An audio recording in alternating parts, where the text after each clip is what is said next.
हरियाणा में 2 मार्च को निकाय चुनाव के लिए मतदान किया जाएगा। 8 दिन केवल रह गए हैं जिस दिन मतदान होना है। बात अगर उस नगर निगम की करें जहां पर पहली बार चुनाव होने वाले हैं तो उसी नगर निगम में फिलहाल हम मौजूद हैं। जी हां, बात कर रहे हैं मानेसर नगर निगम की, जहां पर पहली बार निकाय चुनाव होने वाले हैं, नगर निगम के चुनाव होने वाले हैं। पहली बार जो है मेयर बनने वाला है, पहली बार ही इस क्षेत्र को पार्षद मिलने वाले हैं।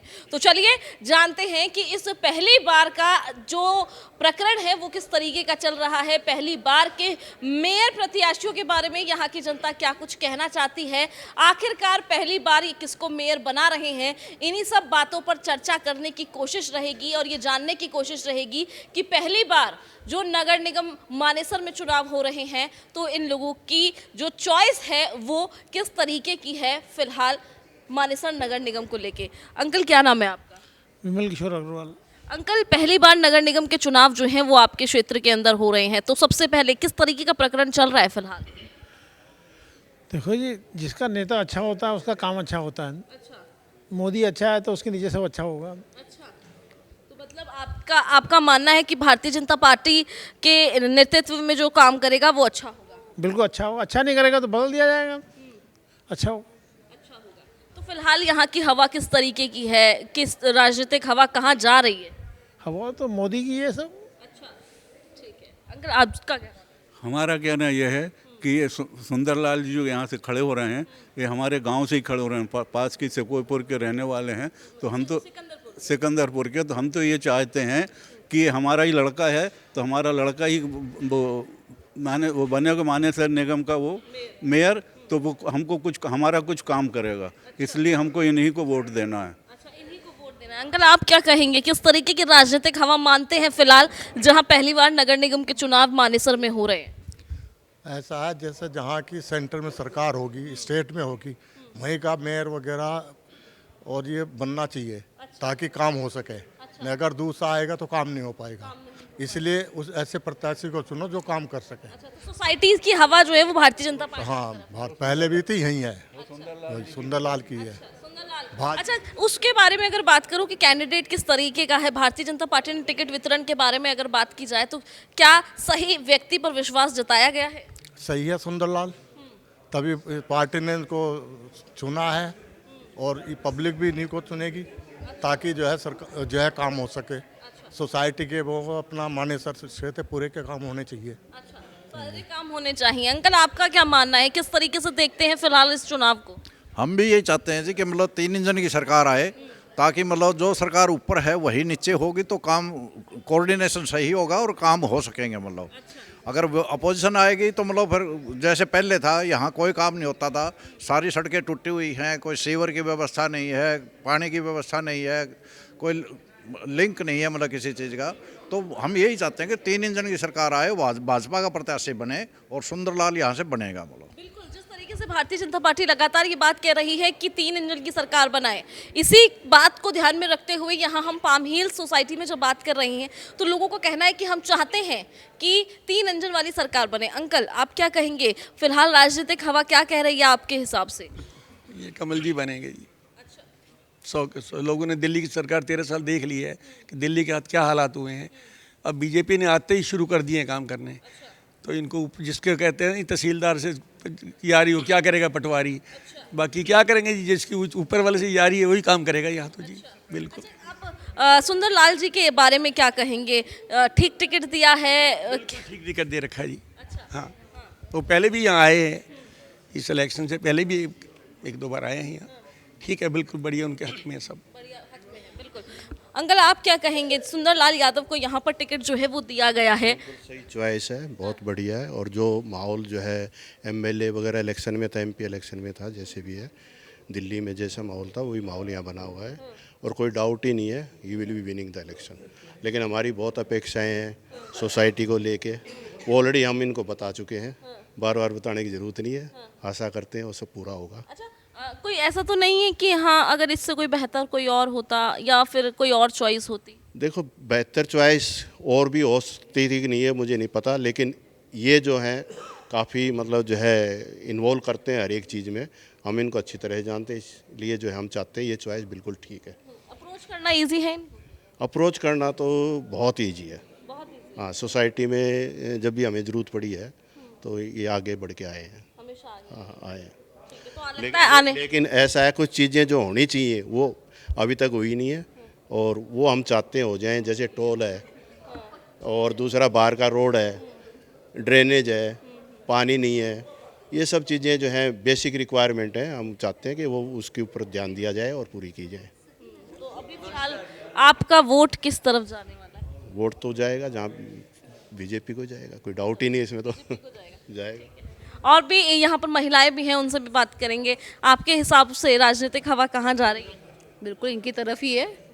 और मैं इनको तो पिछले 6 साल से जानती हूँ। इनकी मेरे को जब भी ज़रूरत पड़ी है, जस्ट कॉल अवे वो वाला काम है। मैंने जब इनको फ़ोन किया, सुंदर भाई ये मुझे हेल्प चाहिए, ही इज़ ऑलवेज देयर। चाहे वो डोमिसाइल सर्टिफिकेट बनवाना हो, आधार कार्ड के लिए कुछ वेरिफिकेशन कराना हो, कोविड के टाइम पे किसी को ज़रूरत पड़ी हो, he was always there with us. तो आप इन्हीं की तरफ वोट 100%, कोई डाउट ही नहीं है। आपका क्या नाम है? आई एम रूना। मैं एक्चुअली न्यू हूँ सोसाइटी में, but I in all support with him. या आंटी, आप क्या कहेंगे? चुनाव आ रहे हैं, राजनीतिक हवा कैसी है? 2 मार्च को कहाँ अंदर जाके बटन किसका दबाओगे? मोदी के नाम का। हाँ, बीजेपी का। बीजेपी बड़ी हम तो कोई खड़ा हो, कोई हारे कोई जीते, हम तो बीजेपी के।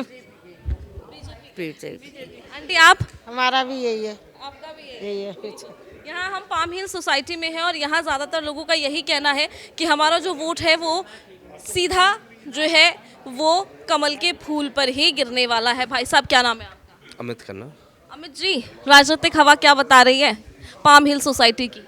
देखिए जी, जो कमल है, कमल हमेशा से खिला है और यहाँ भी वही खिलेगा, कमल का फूल। क्या कारण क्या है इसका? प्रधानमंत्री मोदी की जो नीतियाँ हैं वो सबने देखी हैं, और वोट प्रधानमंत्री के लिए है। Thank you. आपका क्या नाम है? संतोष सिंह। संतोष जी, राजनीतिक हवा कैसी है पाम हिल्स की? पाम हिल्स में एक्चुअली कमल, इसलिए यहाँ पे बहुत ज़्यादा कचरा हो गया था, तो कचरे में कमल खिलता है। तो आपने देखा होगा कि यहाँ पे बरसात में बहुत पानी भर जाता है, बहुत सारी दिक्कत है। तो बीजेपी ने यहाँ पे बहुत ही साफ यूथ एक चेहरे को, सुंदर भाई को चुना है, जिसका प्रभाव सबको दिल पे पहले से भी राज करते थे, छोटी छोटी कामों में खड़े होते थे। तो एक ऐसे निडर, साहसी, पढ़ा लिखा, जिम्मेदार आदमी को बीजेपी ने कैंडिडेट दिया, तो यूथ के ऊपर में बहुत बड़ा मन में आया कि नहीं भाई, सुंदर ही इस मानेसर को सुंदर बनाएगा। कई कैंडिडेट हैं ग्राउंड पे, है ना? निर्दलीय भी 2 उम्मीदवार हैं, एक कांग्रेस से भी है, तो उनके बारे में वो नहीं आ रहे हैं? उन्होंने कभी काम नहीं करा है? नहीं, वो लोग आए, मतलब कल के देख रहे थे हम लोग आके मिलने के लिए। एक तो यहाँ पे वो लोग आते नहीं है, बाहर में कभी मिले भी तो उनके पास विजन ही क्लियर नहीं है। तो आप ये देखेंगे कि कोई आदमी बदमाश है, कोई दबंग आदमी को टिकट दिया गया है, तो उससे लोग कैसे उससे बात कर पाएगा?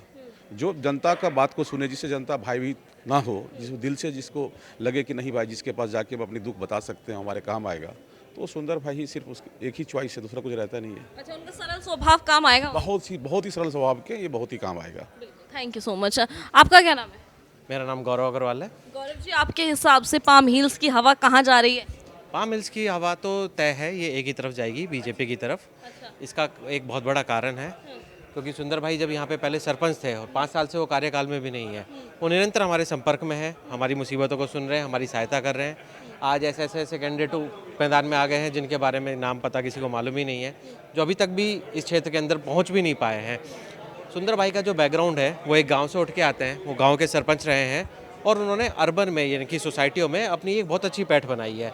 तो उनका एक ऐसा बैलेंस है जो गांव का होते हुए भी सोसाइटी और गांव दोनों की समस्या को समझ सकता है, और हमें एक ऐसा ही मेयर चाहिए जो दोनों तरफ सामंजस्य बैठाकर आगे हमारे क्षेत्र को लेकर हो कि इस गाँव में अलग, देहातों में अलग काम करे और अर्बन्स को कहीं भूल जाए, ऐसे तो नहीं है सुंदरलाल जी? नहीं, बिल्कुल नहीं। ये तो उनके कार्यप्रणाली से पता चलता है। पिछले 5 साल से जो उन्होंने यहाँ पे एक पैठ जानकारी बनाई है, अगर आप देखेंगे तो उनकी टिकट तो एक दिन पहले फाइनल हुई है, बट वो इस क्षेत्र में तो 6 साल से सक्रिय हैं। इस सोसाइटी तक के बच्चा उनको पहचानता है, क्योंकि वो हर साल कम से कम 2-3 चक्कर हर सोसाइटी में मारते ही मारते हैं। उनको सारी हमारी जो कमियां हैं, इंफ्रास्ट्रक्चर है, बिल्डर के गैप्स हैं, वो सारे का उनको बहुत अच्छा एक्सप्लोरेशन है, और I think he will work out A plan जो कि दोनों तरफ के लिए फ़ायदेमंद रहेगा। अगर ये कहें कि बीजेपी के पास क्या इससे अच्छी कोई चॉइस हो सकती थी? मैं नहीं मानता इस क्षेत्र के अंदर कुछ एक और नेता हैं जो भी प्रयासरत थे, जिन्होंने भी पैठ बनाने की कोशिश की, पर जो अभी करंट उम्मीदवार हैं उनमें से कोई भी मैं ऐसा नहीं देखता। जैसे अगर आप कांग्रेस की बात करेंगे तो कांग्रेस को हम सिर्फ पूरे सीजन में एक बार इलेक्शन के टाइम पे कोई आके देखता है। अगर आप पिछले 2 इलेक्शन भी उठा के देखेंगे, यहाँ पे एमपी और एमएलए के इलेक्शन हुए हैं। मैं बात करूंगी बीजेपी की। बीजेपी ने जो कैंडिडेट दिया है, क्या उससे बेहतर कोई हो सकता था आपके हिसाब से? नहीं, मेरे हिसाब से तो नहीं हो सकता था। एक ऐसा बंदा जिसके पास अनुभव हो, अप्रोच हो, प्लान हो, इससे बेहतर विजन मेरे को नहीं लगता कि इस क्षेत्र में किसी के पास भी है, जो सुंदरलाल यादव के अलावा किसी के पास होगा। अन्य उम्मीदवारों पे है ना, कई उम्मीदवार हैं, 2 निर्दलीय हैं, एक कांग्रेस से हैं, एक सुंदरलाल जी हैं। तो उन तीनों में क्या आपको कोई मतलब कोई ऐसी चीज़ नहीं नजर आती जहां पर वोट करना चाहिए? आएगी कैसे जब कोई संपर्क ही नहीं है। अच्छा। अगर आप बात करेंगे यहाँ पर तो 4 उम्मीदवारों में से आपको एक ये पता होगा कि आदि सोसाइटी में एक कांग्रेस का उम्मीदवार है, उनका नाम पता है। चौथा उम्मीदवार कौन है मुझे तो ये भी नहीं पता है। एक राकेश हयातपुरी जी का नाम सुना है हमने, बट अभी तक ना तो उनसे कोई परिचय हुआ है, ना उनका कोई अभी तक एरिया में उनकी अप्रोच बनी हुई है। तो पहली बार ही उनका नाम सुना है। तो राकेश हयातपुरिया नहीं, Inderjeet Hayatpuriya, doctor Inderjeet Yadav. Sorry for my हाँ, उनकी पत्नी जो है, ये जो कम्युनिकेशन गैप है, ये लास्ट मोमेंट पे मैदान में आने की वजह से वो जो पता भी नहीं है कि चुनाव आखिरकार लड़ कौन रहा है। बिल्कुल, चुनाव आखिरकार लड़ कौन रहा है, लोगों को इस बारे में नहीं पता है। और लोगों का इसी के चलते ये कहना है कि सिर्फ सुंदरलाल यादव ही ऐसे हैं जो कि लगातार सोसाइटीज़ में जो है वो पैठ बनाए हुए हैं, लगातार देहात और सोसाइटीज़ के बीच में तालमेल बनाए हुए हैं, जिनकी हमेशा से यही कोशिश रही है कि वो किसी तरीके से लोगों की समस्याओं तक पहुंच सके, उनकी परेशानियों को हल कर सके। फिलहाल हमने जो है वो पाम हिल्स की राजनीतिक हवा जानने की कोशिश की और यहाँ पर साफ तौर पर माहौल जो है वो एक तरफा नजर आ रहा है, जहाँ पर इनका मानना है कि सुंदरलाल यादव जो है वो भारतीय जनता पार्टी की सबसे बेस्ट चॉइस है और अब उनके आगे कोई भी उम्मीदवार जो है वो नहीं टिकने वाला है।